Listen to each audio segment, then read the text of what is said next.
¿Cómo estás? Un gusto estar en tu canal. Bueno, difícil encontrar a Agustín Laje porque siempre está dando vueltas por viajes, conferencias y cosas y encima cada tanto lo engancho en alguna mudanza. Así que bueno, esta vez tocó, tocó lo que se podía. Bueno, de Agustín no voy a hacer la presentación, quedamos en eso fuera de cámara, digamos en off, porque probablemente muchos lo conozcan, pero sí quiero yo hacer algo al inicio, que a veces lo he hecho con algún entrevistado, y quiero plantear una cosa que a mí siempre me gusta tratar de formar criterio, ¿no? O sea, no, las personas pasan, todos pasamos, y lo importante es que, como decía Balmes, formar un criterio, ¿no? Ser un hombre juicioso y criterioso, no seguir a tal o cual persona. Y es lo siguiente, cuando uno lee a Santo Tomás de Aquino, el gran doctor de la Iglesia, el doctor común, encuentra que Santo Tomás citaba a Avicena, citaba a Averroes, a Maimónides, a Aristóteles, se llama el filósofo con mayúscula, a Platón, en fin, y eran todos autores que no eran estrictamente cristianos o incluso a veces autores cristianos como San Agustín, con los que él no siempre concordaba, es así. ¿Y por qué lo hacía esto Santo Tomás? Porque él tenía un adagio que probablemente haya sacado de San Alberto, su maestro, que decía algo así como que veritas, la verdad, aquacunque dicatur, diga quien la diga, viene del Espíritu Santo. ¿Y por qué hago yo esta introducción? Porque algunos que me conocen a mí y lo conocen a Agustín, dicen, bueno, Agustín y el padre Javier no son exactamente, no tienen la misma formación. Y hay cosas en las que pueden discrepar y sí, y sí, claramente que sí. Y no significa que porque Agustín hable conmigo, él quizás esté de acuerdo 100% con lo que yo diga o opine o piense, ni al revés, lo que el padre Javier diga, digo, pero lo que el padre Javier piense respecto de Agustín esté 100% de acuerdo, porque bueno, hay cosas que son para discrepar por la formación que tuvimos, por, bueno, y no por eso uno significa que tiene que pelearse con el otro, ni no, al contrario, o sea, tratemos de sacar lo positivo, lo bueno que creemos que cada uno tiene del otro. Bueno, esa introducción, Agustín, yo la quería hacer porque, sobre todo, viste que algunas personas pueden llegar a decir, pero ¿por qué Agustín Sí. adhiere o adhería en algunas cosas al liberalismo, a ciertas cosas y todo? Entonces, Ujú. bueno, vamos a hablar de cosas que creemos que mutuamente podemos eh, ayudarnos o ayudar en general a formar criterios. Eh, Excelente. Eso me parecía decirlo de modo franco y con parresía, digamos así, con sinceridad al inicio. Bueno, yo, Agustín, hablamos con vos antes y pensábamos tocar un tema de los varios que podés tocar, en el que no solamente estás cansado vos, sino la gente puede estar también ya, bueno, ya escuché muchas veces sobre este Ujú. tema. Entonces dije, no, aprovechemos a Agustín en lo que él ha estudiado, incluso mucho, y conozco eso y sé profundamente lo ha estudiado, pero el tema que él más lo puede llegar a apasionar o a menos a tocar un tema nuevo, digamos, ¿no? Ujú. Que le gusta, que es lo que estás estudiando en concreto para tu tesis. Y me pareció importantísimo el tema de la verdad y la post-verdad, ¿no? ¿Es eso lo que estás estudiando y lo que estás escribiendo? Mira, efectivamente yo hice un máster en filosofía donde mi trabajo final o la tesina eh, fue sobre la posverdad Ujú, analizada desde las categorías filosóficas de Foucault. Es decir, hablando de esto de meterse por ahí con otras personas con las cuales uno no coincide en todo, a mí me gusta mucho en general ya no tanto dialogar en términos amables, sino pelearme con los textos. A veces me aburre un poco leer amigos y por esa razón elegí hacer una tesis de máster en Foucault y ahora voy a continuar con el doctorado en filosofía, también escarbando un poco el tema del poder y la verdad, ¿no? Que creo que es un tema medular, es un tema de muchísima actualidad. En el año 2016, por ejemplo, el diccionario de Oxford eh, coronó como palabra del año la palabra posverdad. Han salido infinidad de libros en los últimos años, desde el 2016 a esta parte, que pretenden analizar el tema de la posverdad desde distintas ópticas. Y yo lo he hecho desde una óptica crítica que trato de mostrar cómo la posverdad o lo que se llama posverdad, que después podemos hablar sobre eso más para definir las categorías, pero mi idea general es que la posverdad viene a reflejar la cultura del posmodernismo y al mismo tiempo impugnarla.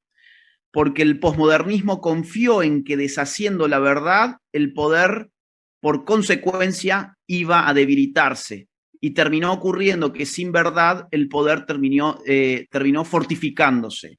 El poder se visualizó a sí mismo como dueño de la verdad, y en tanto que dueño de la verdad dijo, pues entonces yo ya no tengo que someterme a la verdad, porque en verdad yo soy el dueño de esta verdad. Y si la verdad tiene un dueño, entonces la verdad pasa a ser un artificio, ¿no? Entonces, esa es la idea general de mi tesis de máster, donde lo trabajo desde las categorías de Foucault, donde Foucault pone, Foucault fue un filósofo francés que se empezó a preocupar mucho por el problema del poder después del Mayo francés. Concretamente a partir del año 70, en una lección inaugural en el Colegio de Francia que se llamó La Orden del Discurso, y en lecciones sobre la voluntad de saber de 1970, donde el tipo dice, ok, voy a estudiar, digamos, la historia del saber y la verdad en función del poder, ¿no? Y acá empieza a ponerse en juego todo esto que hoy muchos llamarían la filosofía política posmodernista, ¿no? Bien. Así que sobre eso más o menos muy así a título de abstract va la cosa. Ok, porque, a ver, como claramente no todo el mundo tiene que ser un genio en filosofía, ni conocer todo, ni a Foucault, ni a Santo Tomás, ni nada, pero por lo menos para haciendo un poco de introducción, porque para ver lo que es la posverdad, yo lo que quiero hacer inicialmente es dar una pequeña definición, a ver si estamos de acuerdo con lo que planteamos, porque para hablar de la posverdad primero tenemos que hablar de qué es la verdad. Porque, totalmente. Porque si no, yo por lo menos puedo decir desde la filosofía clásica y puntualmente ya no desde la escolástica de modo genérico, sino puntualmente en los textos de Santo Tomás, por ejemplo, que es el que recoge toda la tradición filosófica y teológica occidental. Primero es esto, que Santo Tomás dice que todo lo que se concibe bajo la noción de ente. Todo lo que entendemos siempre lo entendemos como algo que es, ¿no?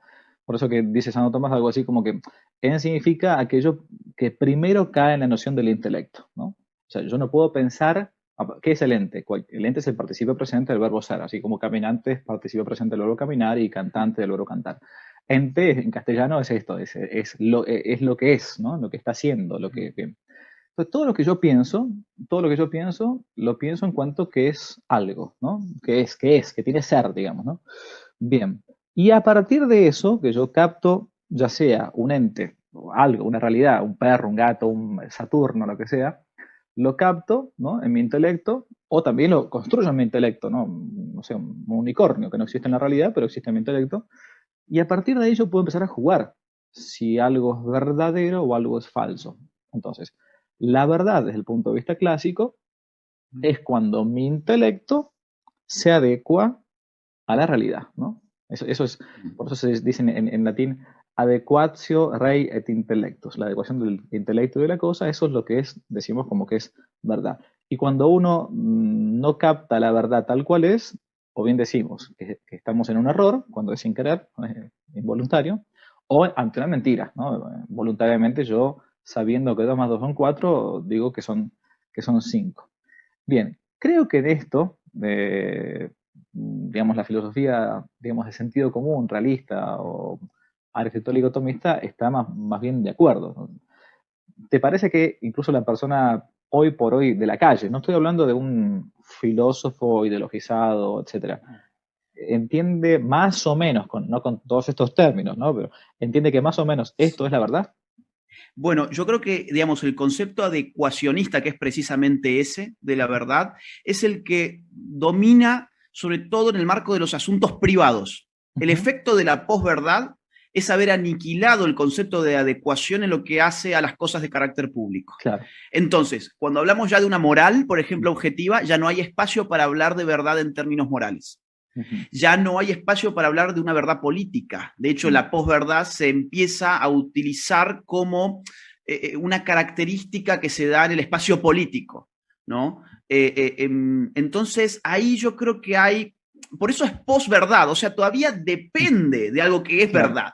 Hay algo de la verdad que sobrevive. La verdad como adecuación, que es aquello que del enunciado se adecua a lo real, O sea, hay dos instancias, ¿no? Digamos, el intelecto y por Claro, fuera del intelecto hay una realidad y mi correcto, intelecto al adecuarse a esa realidad se conforma una verdad sobre esa realidad. correcto. Esto, claro, cuando hablamos de asuntos privados o de interacciones cotidianas, por ejemplo, no sé, tu esposo te fue infiel o no te fue infiel. Bueno, todo es relativo. No, si te fue infiel, digamos, ahí efectivamente se va a utilizar una concepción adecuacionista. Pero Ujú, luego, por ejemplo, la infidelidad es buena o es mala. ujú, Bueno, ahí ya dirán todo es relativo, por ejemplo. ujú, Entonces, ya cuando se pasa, digamos, de lo cotidiano, privado, de las relaciones sociales bien próximas, a consideraciones públicas y a consideraciones más amplias como consideraciones morales y políticas, ahí es cuando se ha dejado, a mi juicio, de utilizar todo esto. Por eso es que yo traté de decir hace un rato, pasa que el tema tiene su complejidad y vamos a ver si ahora queda más claro. La posverdad yo no creo que sea un movimiento filosófico, creo que es un rasgo sociológico ujú, que se adecua a una filosofía que es el posmodernismo.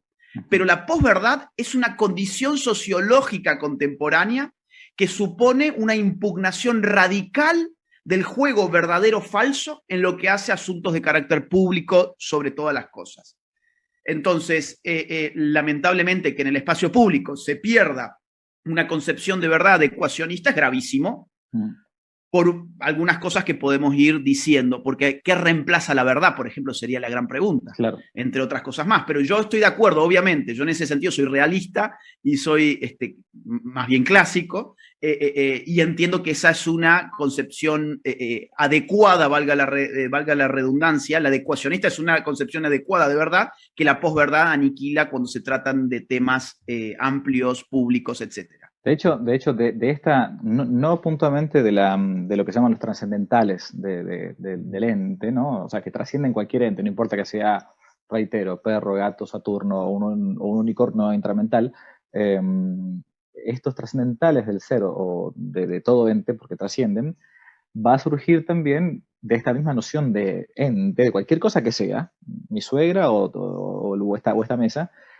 lo que el gran Aristóteles llamaba el famoso principio de no contradicción, o sea, que nada puede ser y no ser al mismo tiempo bajo el mismo respecto, ¿no? Esta sotana no puede ser negra y blanca al mismo tiempo, la podré teñir, entonces, pero al no, esto es me parece lo más profundo para ir después al tema concretamente de este movimiento, este medio deleterio que es la posverdad, eh, para ver claramente cómo cuando se pierde la noción no tanto de la realidad, no tanto de la verdad, sino de la realidad, de la concepción de lo real, Sí. se pierde después también, o sea, de la captación del ser, de los entes, o sea, se pierde después todo, porque entonces lo que como consecuencia después Agustín saca en las conferencias y todo, y dice, bueno, claro, pueden ser hombre y mujer al mismo tiempo, ¿por qué no? O sea, no, puedo ser este caballo y ser humano al mismo tiempo, ¿por qué no? Porque estoy rompiendo ese principio que está basado en el ente, en la captación y en la aceptación con mi juicio de esto, ¿no? ¿Qué es esto? Está buenísimo esto de que la post-verdad necesita, sí o sí, necesita de la verdad. Eh, es más, y se plantean hasta verdades como absolutas. O sea, una verdad absoluta es que no hay, que ninguna verdad es absoluta, que todo Por es relativo. supuesto. O sea, es una caída. Mirá, te pongo un ejemplo que me parece para que entendamos cómo funciona la lógica, me sale llamarla, no sería una Sí. buena palabra, la lógica posmodernista, Mm, pensando un poco en Aristóteles y ujú, cómo lo capta, por ejemplo, Foucault. Aristóteles, al principio de la metafísica, no me lo sé de memoria, pero mm, dice algo así como que el hombre es un animal que se regocija, que siente placer por el conocimiento independientemente de si ese conocimiento es útil o inútil. mm, Entonces, lo que viene a decir Foucault es, bueno, acá se inicia un recorrido en la filosofía occidental que va hasta Nietzsche, donde el conocimiento encubría el poder que tenía por debajo suyo. Dice, porque incluso si hacemos una genealogía de los escritos de Aristóteles o por ejemplo de Platón, vamos a ver que hay una disputa de poder, por ejemplo, contra los poetas o contra, por ejemplo, los sofistas. Hay una disputa por establecer qué es la verdad y cuál es el efecto de poder de la verdad. Entonces, ¿qué dice Foucault? Detrás del conocimiento, en verdad lo que se oculta es el saber. Y él distingue saber de conocimiento. Conocimiento es lo que se supone que es puro, que está purificado de relaciones de poder. Pero a Foucault le importa más todavía la categoría del saber, porque el saber es un saber para hacer algo. Y digamos, tras las huellas del saber siempre se encuentran luchas, siempre se encuentra una voluntad de poder. Foucault es muy nietzscheano en ese sentido. Entonces, ¿qué hace Foucault durante toda su obra? Va a estudiar distintas epistemologías o distintos sistemas de conocimiento, la psiquiatría, el derecho penal, la medicina, la sexualidad, la sexología, etcétera, buscando, digamos, cómo ese saber se construyó en función de luchas de poder.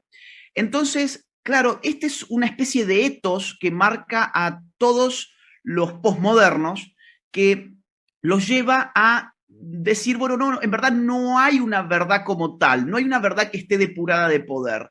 Toda verdad siempre responde a una lucha por el poder. Por lo tanto, la pregunta que tenemos que hacernos nosotros es, si todo saber y toda verdad están en función de responder a un poder, ¿a qué poder responde aquel que dice que toda verdad y todo poder responde a un poder?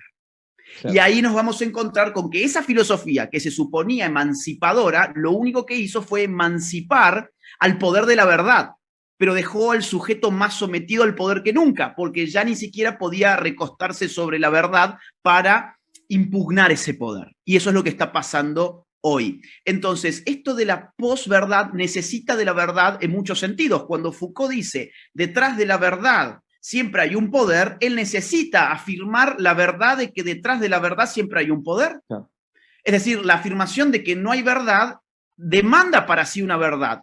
Y la afirmación completa sería, es verdad que no hay verdad. Y es una afirmación autocontradictoria, porque está reclamando para sí lo que niega para el resto de los enunciados. Entonces, esto es, digamos, casi esquizofrénico. Hay autores, incluso de los cuales nosotros no estaríamos de acuerdo, como Jameson, un marxista, que define a la posmodernidad como el tiempo de lo esquizofrénico. Y en cierta manera yo creo que lo es. Sí, ahora, ¿en qué medida la posverdad necesita la verdad? Claro, la necesita, digamos, en cuanto a que la pregunta por el post es ¿qué hay después de? ¿No? O sea, ¿qué hay después de la verdad? ¿Está la mentira? Bueno, si está la mentira, entonces sigue estando presente la verdad, porque la mentira se define en función de la verdad. O lo falso se define en la medida en que hay algo verdadero. Pero la posverdad lo que trata de hacer es excluir el juego de lo verdadero y lo falso. O sea, cuestionarlo en su propia ontología. No habría un ser verdadero y no habría un ser falso, o sea, un no ser. No habría tal juego. Todo partiría del deseo, básicamente. Y ahí está donde el yo moderno, digamos, termina de triunfar y se convierte en el centro de todas las cosas. Por fuera de él no hay ninguna realidad. Entonces, esto se conecta con lo que vos recién mencionabas sobre la realidad, ¿no? O sea, la posverdad solamente es posible en la medida en que entendemos que fuera del yo no hay ninguna realidad objetiva, por lo menos, ¿no? Sabes que hay un filósofo italiano, probablemente uno de los grandes conocedores de la filosofía moderna y un tomista de primera, que fue el padre Cornelio Fabro, un gran italiano, que a todo esto le llamaba con una palabra, con un par de palabras, que es el principio de inmanencia, ¿no? En latín manere significa permanecer, inmanere permanecer en uno mismo, ¿no? De hecho, cuando uno no acepta la realidad tal cual es, termina de crearla desde el propio yo, ¿no? Es eso lo que ha hecho incluso en gran parte la corriente, desde el nominalismo, me animaría a decir, en adelante, ¿no? La caída ya en el propio yo, en la propia interioridad. Y esto de la llamada post-verdad, uno se pone a pensar, bueno, a ver, uno podrá decir como un televidente, yo no conozco a Foucault, bueno, no conozco me resulta extraño o difícil leer a los autores modernos. Uno se pone a leer, por ejemplo, no sé, Das Wesen der Wahrheit, la esencia de la verdad de Heidegger, o las obras de Sartre, o las obras de los que han estudiado filosofía contemporánea, más o menos conocen los términos. Y hay muchísimo de, como decimos en Argentina, de sanata, o sea, Ujú. pero en el fondo hay cosas importantes para ir rescatando y alguien tiene que, es verdad, y alguien tiene que leerlas, y alguien tiene que tomarse el trabajo de comerlas y digerirlas y transformarlas. ¿Por qué te parece a vos que en este caso Foucault, que es un personaje nefasto, por cierto, hace un mes más o menos salió una noticia de los denuncias de pedofilia que tenían cuando estaban Ujú. en Túnez, con unos niños, bueno, en fin, desastre. ¿Por qué te parece que este personaje hoy es tan valorado incluso en las universidades, incluso universidades que podríamos llamar, entre comillas, católicas o entre comillas serias? ¿Por qué crees que Sí. es el pope ahora? Yo creo que porque se adecua bien a la estructura social del momento. Mm, Y esto es lo más jugoso de lo que puedo decir en este video, me parece a mí. Porque está la idea de que estos filósofos en verdad vienen a poner en cuestión al poder. Vienen a cuestionarlo todo, vienen a deconstruirlo, vienen a subvertirlo. ¿Y qué pasa si el poder en verdad necesita esa subversión para mm, funcionar mejor en un contexto específico, una estructura social específica? Y yo me pregunto, digamos, ¿qué queda de la realidad, ya que estábamos hablando, por ejemplo, de la realidad en un mundo virtualizado? mm, Es decir, cómo, digamos, los cambios tecnológicos, económicos, culturales y políticos terminan generando una estructura social que se pone de acuerdo con una filosofía que tiene la virtud de presentarse a sí misma como revolucionaria cuando en verdad es la prostituta de esa estructura social. Yo creo en ese sentido que la obra de estos filósofos es terriblemente conservadora, no es revolucionaria. Es decir, claro. es terriblemente conservadora, porque otra vez vivimos, a ver, te pongo un ejemplo, Mm, en un sistema industrial vos necesitas, diría Foucault, un régimen disciplinario normalizante que en la cinta fordista controle los movimientos del obrero hasta la última pieza y su último gesto, de forma mecánica. El panóptico era eso, prácticamente. Después, si querés, hablamos un poquito mm, de eso, porque es, digamos, una de las teorías más conocidas de Foucault. Entonces, vos en un régimen industrial, vamos a hablar de los regímenes económicos. En un régimen industrial, vos necesitas normalizar al cuerpo. Es decir, el cuerpo se tiene que adecuar a unas ciertas normas, a ciertos gestos, a ciertos horarios, a ciertos espacios de reclusión, el taller, la fábrica, la escuela, el hospital, el psiquiátrico, etcétera, etcétera. Pero eso ya no se corresponde con el sistema productivo actual. El sistema productivo actual es postindustrial. El mm. sistema productivo actual no demanda normalidad, demanda diversidad, demanda salirse de la norma porque lo que está generando constantemente es la aceleración de los estilos, la obsolescencia planificada a un ritmo esquizofrénico de los productos que se ofrecen en el mercado. Entonces vos para eso no necesitas estabilizar a la sociedad, necesitas volverla loca. Como esos gráficos que suben y bajan, ¿no? Ujú. Más o menos vos necesitas eso. Ahora, si yo a vos te someto a la idea de que hay una verdad, que tenemos identidades que son sólidas, que hay principios morales, que nos ajustamos a una realidad que, insisto, está fuera de nosotros, pues entonces el sistema económico no puede funcionar de esa manera, porque lo que necesita es precisamente la aceleración de, digamos, los gustos, las necesidades, los deseos, los sistemas morales, hasta hacerlos papilla. Entonces, ¿le viene bien o le viene mal a un sistema postindustrial un pensamiento como el de Foucault? Le viene espectacular. Le viene espectacular. O, por ejemplo, un contexto, digamos, actual como el del fin de los grandes relatos. Esta es la forma en que lo caracterizó Lyotard, otro francés, Mm. a la posmodernidad. O sea, la caída del marxismo, la caída de la ilustración como proyecto universal y la caída del mundo cristiano, etc. Esto, ¿a qué le hace juego?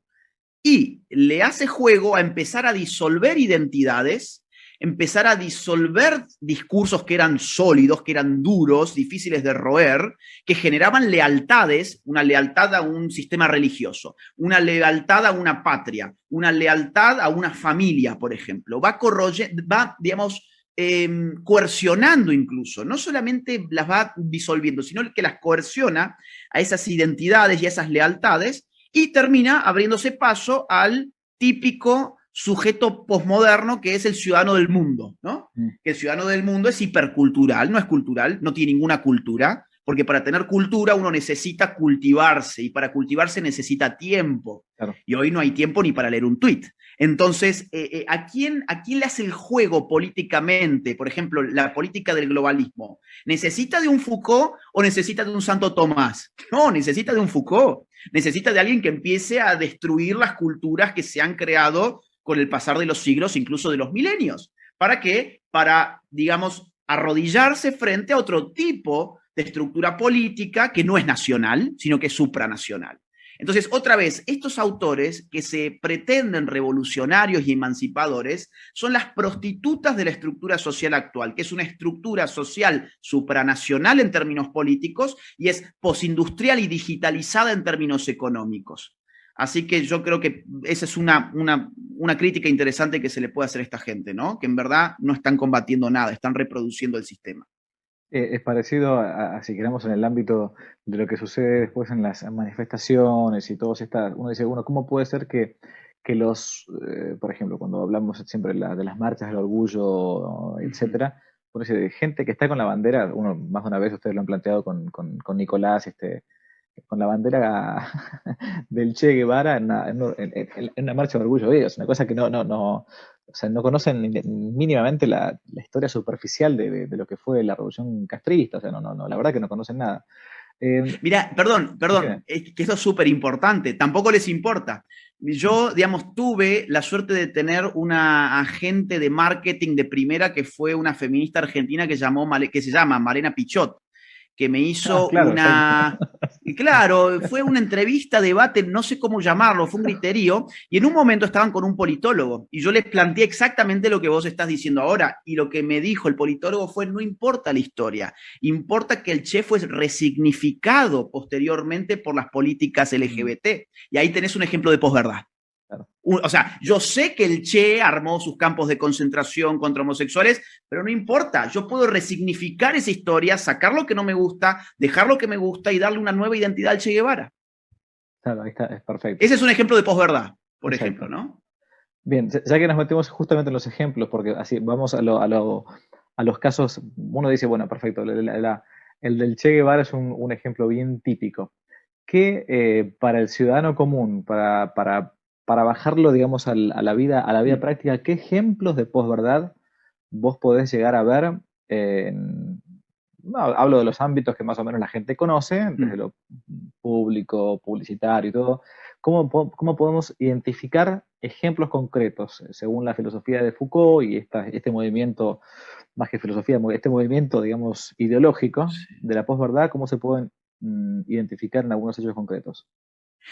Mira, Foucault tenía un concepto interesante que era el del régimen de verdad. Foucault dice, bueno, hay regímenes de verdad, siempre. El poder necesita mostrar una verdad, exteriorizar una verdad y decir, esta verdad se corresponde conmigo, se adecua conmigo. Y fijar instituciones para extraer esa verdad. Él va a decir, por ejemplo, la iglesia con las confesiones, o va a decir, por ejemplo, el sistema penal enjuiciando a los delincuentes, o por ejemplo, el psiquiatra demandando la locura del loco, etcétera, etcétera. Dice, ahí hay regímenes de verdad, hay poder. Bueno, lo curioso es que en la posverdad ya no hay regímenes de verdad. Lo que empieza a funcionar son algo así como yo los he llamado anti-regímenes de verdad. Por ejemplo, la corrección política. La corrección política no demanda verdad. Lo que demanda la corrección política es la adecuación no a la realidad, sino a aquello que la política ha previamente canonizado como políticamente correcto. Entonces, por ejemplo, bueno, vamos a decir, Pedro ahora es Marta. Eso no es verdad. O sea, el sexo, por ejemplo, no se puede cambiar. A ver, este es un ejemplo para que la gente lo entienda. Sí, claro. Muy simple, pero creo que va con la línea, ¿no? Pedro ahora dice que es Marta. Y todos los canales de televisión hablan del cambio de sexo de Pedro, que ahora pasó a ser Marta. Bueno, eso no es verdad. Pero ¿qué ocurre si yo digo, eso no es verdad?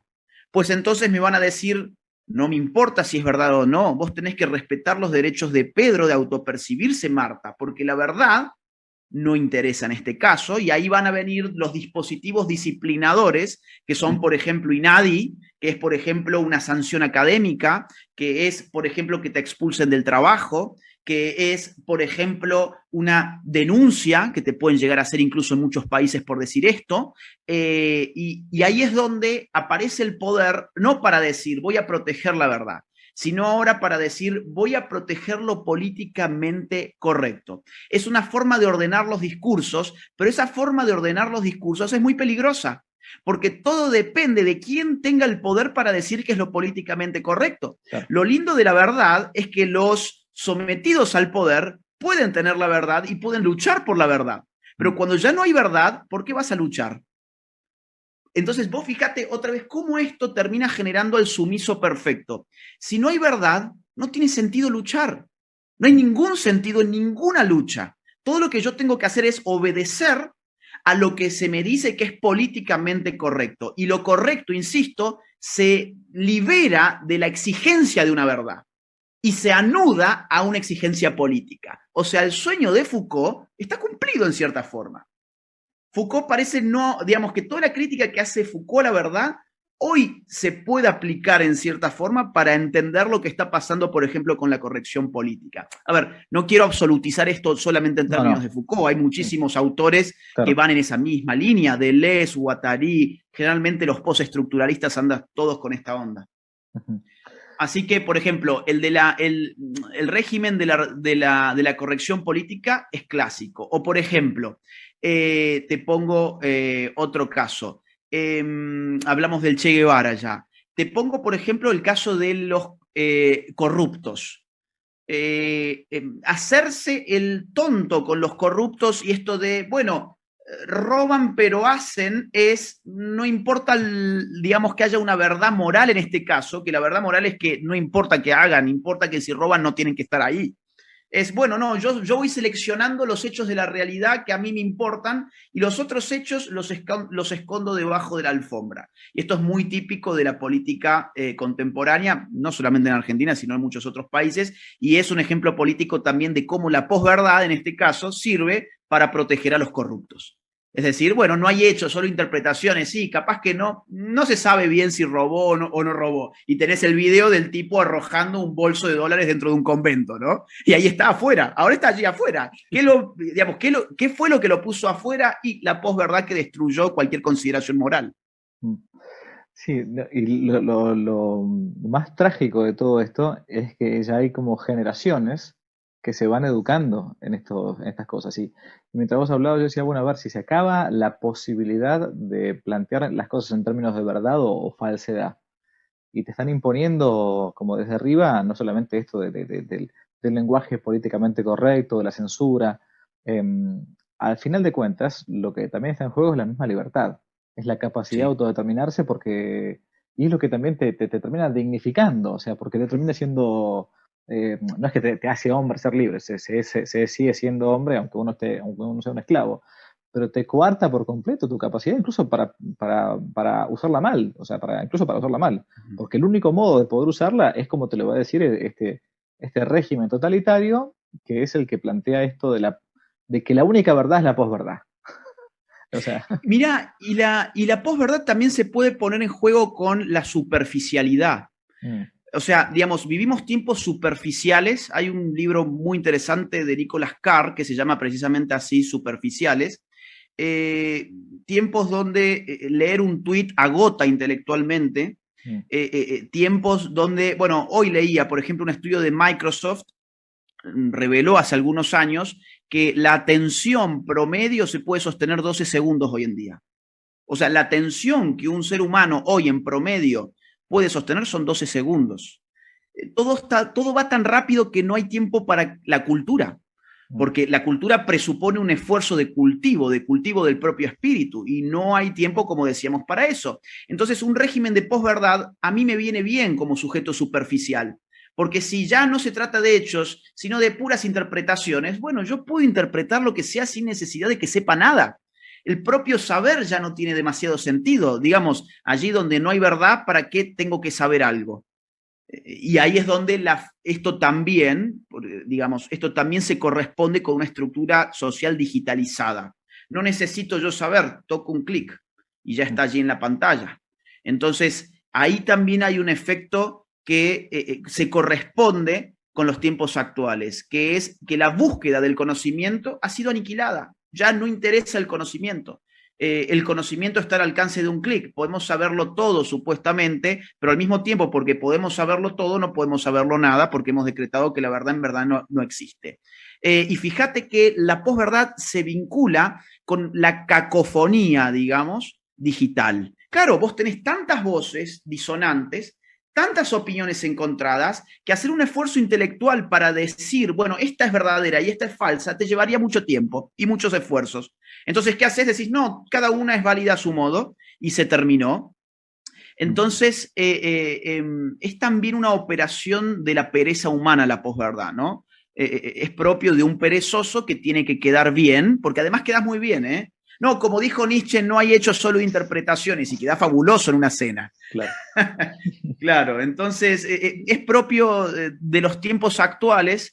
Lo que tiene de virtuoso para sí mismo este movimiento es que ha sabido cómo presentarse como disruptivo, ¿no? Y ellos realmente creen que lo que tienen para decir es revolucionario. Y es totalmente sistémico, en verdad. ¿Cómo hacer para formarse en este mundo que estamos viviendo? Porque no es un fenómeno solamente de un país, ¿no? Así que es un fenómeno generalizado. De hecho, la era digital nos llevó a esto, e incluso Sí. lo digo yo en carne propia, o sea, yo esto lo dije más de una vez de modo público. Yo hoy por hoy no puedo leer los libros que leí antes. O sea, el mismo hábito que uno le ha planteado, esto de que tener que responder rápidamente y qué sé yo, entonces es necesario urgentemente una disciplina personal, porque si no te pasa por encima. ¿Cómo hacer, te parece a vos para, después voy a ir a una pregunta más personal hacia vos, pero ¿cómo haces o cómo hacer para aconsejar el cómo vivir en la verdad en un mundo de la posverdad, justamente? ¿Mm? Donde todo complota en Mira, contra. un tipo que celebra en cierta forma la posverdad es Gianni Bátimo, Sí. ¿no? Y Gianni Bátimo, ya en los 80, Mm. en la Sociedad de la Transparencia, creo que era el nombre del título de uno de los libros que él escribió por entonces, celebraba la multiplicidad mediática y la horizontalización que él ya veía venir de los medios de comunicación Mm. como una forma de aniquilar la verdad. Entonces esto no es simplemente una elucubración nuestra que estamos Mm. endilgándole a ellos. En Mm. la Sociedad de la Transparencia, Gianni Bátimo celebra la multiplicidad multimediática como una forma de generar una cacofonía insoportable a partir de la cual ya no quede nada como la verdad. Entonces, ¿cómo hacer para defenderse de esto? Bueno, atender a cómo está planteado el ataque. Claro. Si de lo que se trata es de marearme a mí con esta multiplicidad de voces, todas discordantes unas con otras, que me terminan llevando a la conclusión que entonces no hay allí afuera una realidad, no hay una verdad, todo lo que existe es lo que está contenido en la pantalla. Entonces, ¿cómo me protejo yo de eso? Primero que nada, sabiendo qué tipo de consumo mediático tengo. Es Mm. decir, a ver, tenemos vidas que son demasiado cortas para el nivel de información y datos que existen. ¿Sí? En los últimos años se han generado, digamos, más datos que en toda la historia de la humanidad, en Mm. los últimos años. Nadie Claro. podría realmente revisar todos esos datos. Entonces, bueno, de ahí el Big Data y todas esas nuevas tecnologías. Entonces, ¿qué tiene que hacer uno? Bueno, seleccionen bien qué es lo que van a hacer. Mm. Seleccionen bien si, por ejemplo, van a perder su tiempo mirando Netflix. Seleccionen bien, por ejemplo, cómo leen. También no solamente qué leen y qué miran, sino también cómo lo leen y cómo lo miran. Por ejemplo, algo que te destruye la capacidad intelectual. Vos recién mencionabas algo súper interesante que es, me doy cuenta que hay libros que antes que yo leía, ahora me cuesta más leerlos. Bueno, es que la forma de leer en la pantalla es muy distinta que la forma que Claro. tenía una cultura del libro de leer. En la Mm. pantalla hacemos scrolling. Entonces, ¿qué lees? Nada, lo hojeás. En la pantalla lo que uno hace es hojear, lee en diagonal, como se dice. Entonces, claro, lógicamente cuando volvés al libro, después de haber leído todo en diagonal, querés leer en diagonal un libro y te das con que un libro no se puede leer en diagonal. Entonces, ¿cómo leemos? ¿Qué miramos? ¿Qué no miramos? Sería el primer consejo o el que se me ocurre ahora a mí para que una persona se defienda de esto. Y lo otro, defenderse de esto no significa taparse los oídos. Claro. O sea, yo, digamos, me ocupé de estudiar a Foucault, un autor con el que no coincido. Bueno, ojo, tiene cosas súper interesantes. La analítica del poder de Foucault es una cosa espectacular, pero, digamos, su ethos y su visión ideológica del mundo no la comparto ni por cerca. Claro. Entonces, digamos, tampoco esto que estoy diciendo significa cerrarse a escuchar o a leer cosas que uno no comparte. Al contrario, cuando uno lee cosas que no comparte, hace un ejercicio intelectual muy interesante, que es la de pelearse con el autor. Claro. Y cuando uno se pelea con el autor, la lectura es mucho más divertida, ¿no? Así que yo creo que por ahí vendría un poco los consejos personales. Agustín, nosotros somos prácticamente la misma generación. Hay unos 10 años de diferencia, lo que sea, pero bueno, más o menos vivimos en este mismo mundo y este mismo tiempo. Yo quería aprovechar el tiempo porque mucha gente ahora te sigue por tu edad y, bueno, y uno tiene que, fuera de que es tu trabajo, prácticamente esta vida es tu vida, bueno, el tiempo va a pasar y hay que aprovechar el momento, ¿no? En el buen sentido. Y como muchos jóvenes te siguen, te voy a contar una anécdota que me pasó hace un tiempo, hace algunos meses, yendo a comer a la casa de una familia. Me encontré con un joven bueno, inteligente. Siempre cuando el cura va, ¿viste? Te puede pasar que te chuseen un poco, te picaneen un poco para que uno... Entonces, bueno, me hacía preguntas así como para responder, más bien de filosofía, más que de teología. Y bueno, no era tampoco muy difícil responder, pero hay una parte cuando yo llegué al final de esta conversación, muy amena, muy buena, una buena familia, que le dije, pero perdóname, vos, todas estas cosas, o sea, son cuestiones de si uno lee un poco, alguien que ha sido lector, es fácil de responder. Pero vos, ¿cómo te formás? ¿Qué libros lees? Entonces me dijo algo que a mí me impactó. Me dijo, no, padre, yo no leo libros. ¿Cómo que no? Un joven de 20 y tantos años, ¿no? Más o menos. Pero entonces no, yo me formo con YouTube. Ah, entonces, pero ¿cómo vos no, yo no leo, más o menos como dicen que dijo el ministro, el actual gobernador de la provincia de Buenos Aires, yo nunca leí un libro completo. Bueno, este nunca había leído un libro. Entonces, ¿qué consejo vos le podés dar? Porque, a ver, vos tenés celular, teléfono, computador, mail, redes sociales. ¿Cómo haces en concreto vos para decir, bueno, che, momentito, freno acá y no me dejo someter por esta prácticamente adicción que puede existir, porque se termina siendo en muchos una adicción, y me siento a leer un libro? ¿Qué consejo le podés dar a un joven para ir formándose también y formándose también su propio criterio, su intelecto en vistas de la verdad, ¿no? Que sepan que neurocientíficamente ya está más que confirmado que las operaciones intelectuales que ejercemos cuando leemos no son las mismas que cuando vemos algo en la pantalla. Es decir, las operaciones, la forma en que trabaja el cerebro, vamos a hacerlo bien simple, la forma en que trabaja el cerebro cuando uno lee, se estimula el cerebro de una forma que no se registra cuando una persona está mirando una pantalla. ¿Por qué? Porque en la pantalla ya está todo digerido. En la pantalla uno no está realmente, digamos, elaborando un proceso de abstracción, de síntesis, no se ponen en juego esos mecanismos. Los mecanismos intelectuales no se ponen en juego porque lo que se consume en la pantalla se consume además casi como divertimento.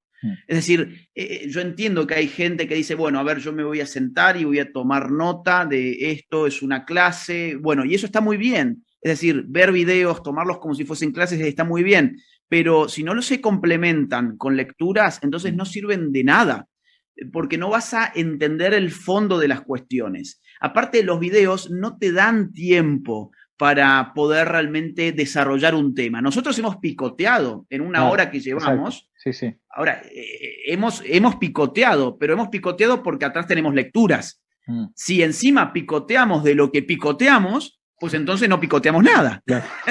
Entonces, eso es súper peligroso, porque lo que necesita, a ver, vuelvo a la pregunta anterior, protegerse de la posverdad también significa formarse para no terminar engañado y para no terminar con este atajo perezoso de decir, bueno, en verdad, la verdad no existe, ¿no? Hay cosas que son verdaderas. ¿Y cómo lo sé? Bueno, porque me he dedicado a formarme y porque he tenido un juicio crítico que ha surgido de esas lecturas y no surge eso de estar mirando videos. El video es un acompañamiento. El video es una píldora, es un empujón, es como una clase. A ver, yo no puedo ir a una clase de la universidad y pretender que voy a aprobar la materia y que me va a ir bien simplemente escuchando lo que el profesor dice. Claro. Yo tengo que estudiar el contenido y después respaldar ese contenido que he estudiado en las clases del profesor. Un consejo más, a ver, sería que no se orienten por el criterio de estoy divertido o estoy aburrido. Porque a mí muchos chicos también me han dicho, no, bueno, es que a mí leer me aburre, en cambio mirar los videos de YouTube me divierte. Es que mirá, para divertirte anda a jugar al fútbol con tus amigos, anda al cine o anda a tomarte una cerveza. Va a ser mucho más divertido incluso claro. que mirarnos por YouTube. Si el objetivo es divertirte, hay cosas mucho más divertidas para hacer. El objetivo de leer un libro no es divertirte. El objetivo hoy de leer un libro es formarte. ¿Formarte para qué? En primer lugar, para poder ser libre. En este mundo, si no te formás, difícilmente puedas ejercer, digamos, esa autonomía moderna, digamos, del moderno humanismo, imposible. Si no te formás, si no buscas la verdad, vas a estar siempre sujeto a las ilusiones de que porque te teñiste la axila de colores, estás haciendo la revolución. Bueno, claro, eso es propio de alguien que no tiene ningún acercamiento a nada que sea realmente cultura. Entonces, no busquen divertirse, busquen hacer esto como un soldado que entrena. Imagínense ustedes, un soldado que tiene que dar una guerra y dice, no, hoy hacer estocadas y practicar tiro al blanco, no, hoy la verdad es que no me divierte tanto hacer eso. Bueno, es que no es el objetivo que te diviertas, el objetivo es que ganes esta guerra. Y yo, a ver, miro lo que está pasando de una forma muy agonal, muy agonística. O sea, yo me siento en una guerra cultural y si yo tengo que dar una guerra cultural, pues entonces no voy a pretender estar divertido. Pretendo estar armado. Y una guerra cultural uno se arma cultivándose y no nos podemos cultivar mirando videos. Mirar videos sirve para reafirmar algunos conocimientos, para, bueno, seguir un poco los temas y ver de qué se está hablando, pero si no vamos a los libros estamos fritos, ¿eh? Correcto. Bueno, Agustín Laje, la posverdad, la verdad de la posverdad. ¿Y para qué? Para que finalmente uno, con esa verdad que, como dice nuestro Señor Jesucristo, solamente la verdad nos hace libres, ¿no? Verdaderamente libres. Te agradezco mucho, Agustín, no solamente por esto, sino por el trabajo que venís haciendo hace mucho tiempo. Vuelvo al inicio como comencé, aunque una vez se discrepen algunas cosas, bueno, creo que hay que tomar siempre lo mejor del otro, y en este caso lo tuyo creo que es muy, pero muy, pero muy bueno. Te agradezco muchísimo el tiempo. Muchas gracias. Gracias a vos, Javier, por invitarme a tu canal y disfruté mucho esta conversación de temas que no suelen tener rating. No hagamos todo por rating, hagamos las cosas porque hay que defender la verdad y hay que defender los buenos valores. Así que en eso estamos, no busquemos siempre el divertimento, que hay cosas más importantes. Gracias por haberme invitado y por haber escogido este tema. Muchas gracias. Dios te bendiga. Adiós, Agustín.